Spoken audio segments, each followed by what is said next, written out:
We knew that this is a long-term race, not a short-term sprint. We're going to keep on working. I'm going to keep on working on presenting the ideas that matter, talk about things that inspire Canadians.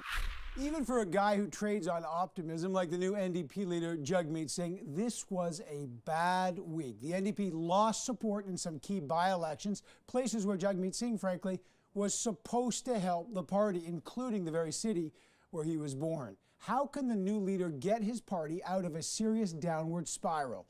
To find out, I sat down with the new NDP leader Jagmeet Singh earlier on Tuesday, just the day after those bad results came in. Joining me now, the leader of the NDP, Jagmeet Singh. Good to see you, sir. Great to see you as well, Evan. This past week, I got to talk about these by-elections. Sure. I always say don't read too much into by-elections, to be fair. I agree. But two areas you were elected to win. The area around Toronto, vote-rich area, and Lower Mainland BC Surrey.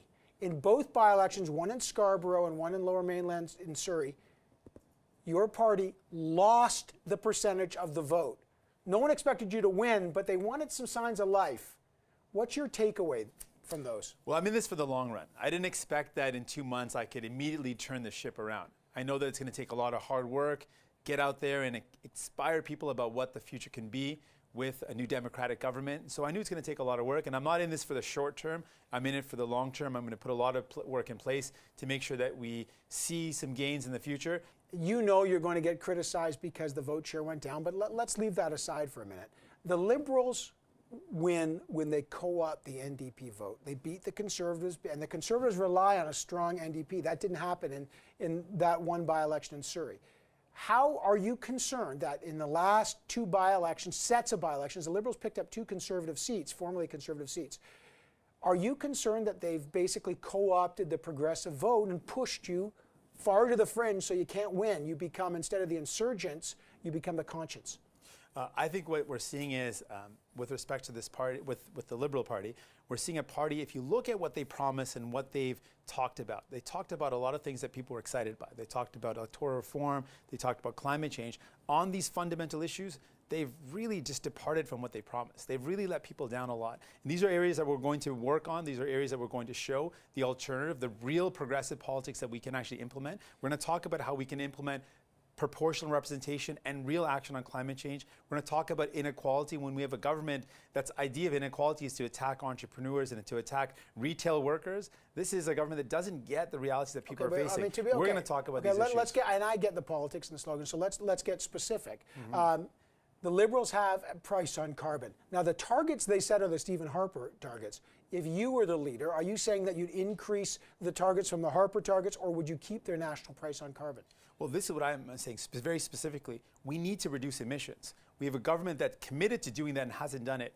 I've put forward ideas on how to reduce emissions. There's not just one way to reduce emissions. I've talked about a national public transit policy to ensure that we invest in public transit to get people out of cars and to ensure that there's less emissions. I've also proposed a national infrastructure project to invest in reducing the carbon footprint of buildings. I've also talked about electrification, how we can support electrification of vehicles. There's many ways we can reduce emissions. But this government, none of that's costed yet, right? This government hasn't actually committed any concrete steps to reducing emissions. We are committed to it. I'm committed to it. Okay, NAFTA. The big issue now is trade. I'm trying to figure out where the NDP stand on trade because, you know, classically the NDP were against the NAFTA free trade. Then there's a Trans-Pacific Partnership that the Trudeau government didn't sign. And now there's a free trade deal with China that they're trying to get going, but they couldn't. On any of these issues, do you as the NDP leader support free trade fundamentally and striking those free trade deals?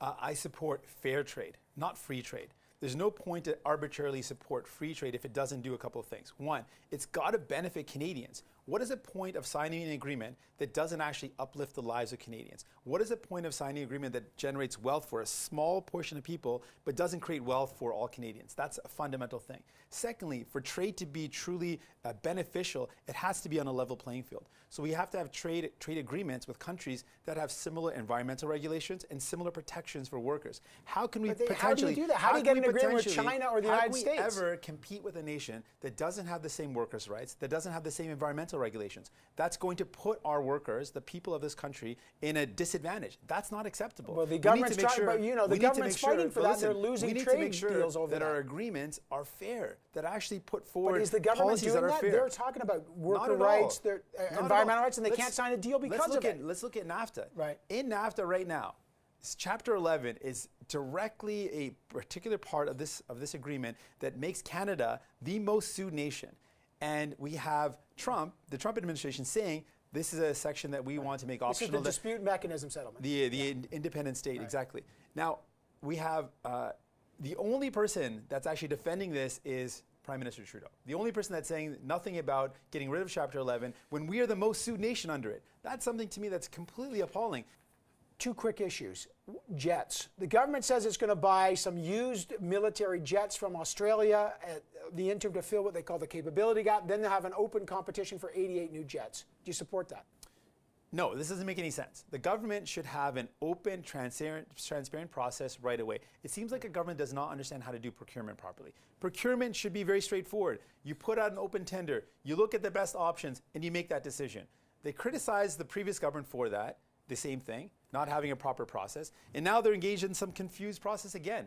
We need a clear, transparent process around procurement, and we need to evaluate the decisions around what makes sense and what's the best. No problem to have the F-35 on that process for you?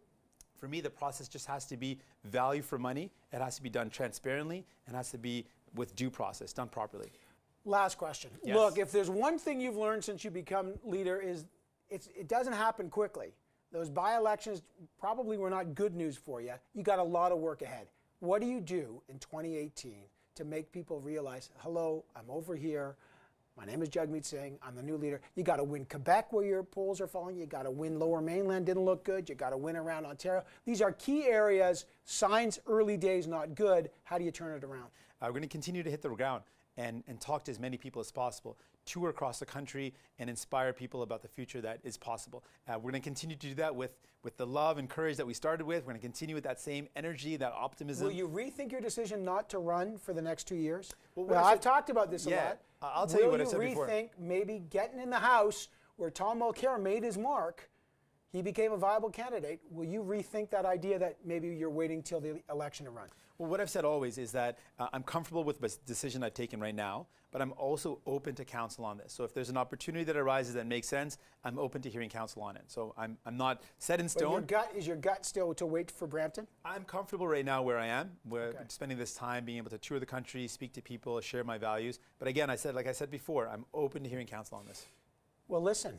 I hope you and your family have a great holiday. First part of your time as leader is up. We look forward to seeing you in the new year. Thanks so much. Look forward to it. Take care. Thank you. See ya.